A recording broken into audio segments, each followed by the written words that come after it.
بسم الله الرحمن الرحیم. ګرانو کتونکو مینوالو السلام علیکم. زه نجیب الله انجم یو ځل بیا د مروت او ادبي جرګې یوټیوب چینل نه تاسو سره مخاطب یم او نن مو یو ډیر قدردان ملګری نیکدر علي خان چې ډیر خوش ترنم کوي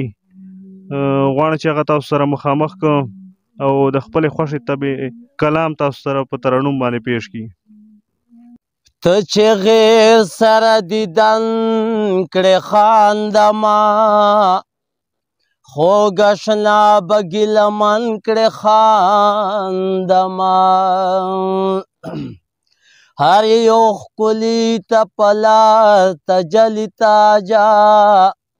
شرمنده به ټول چمن کړې خاندما ما ویل مرم در پسې خوږه جانانا ما ویل مرم در پسې خوږه جانانا دی ویل مړ شه ژوندون څه غواړې له تانا دی ویل مړ شه ژوندون څه غواړې له تانا ما ویل مرم در پسې خوږه جانانا دی ویل مړ شه ژوندون څه غواړې له تانا دی ویل مړ شه ژوندون څه غواړې له تانا ما ویل زه په تا مین یم تا دلبار یما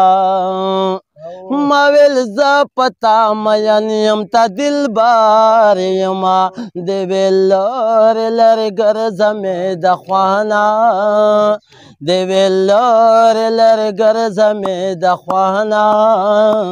دی ویل مړ شه ژوندون څه غواړې له تانا دی ویل مړ شه ژوندون څه غواړې له تانا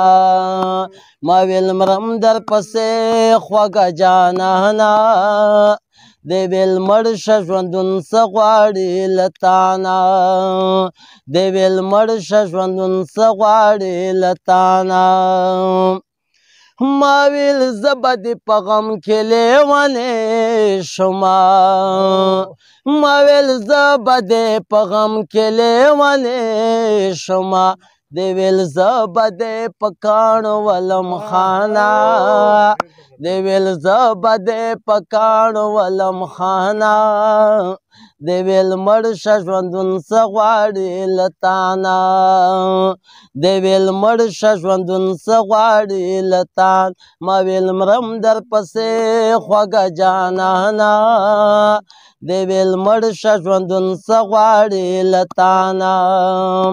دی ویل مړ شه ژوندون څه غواړې له تانا ما ویل اوسمه عثمان خیالي بیوره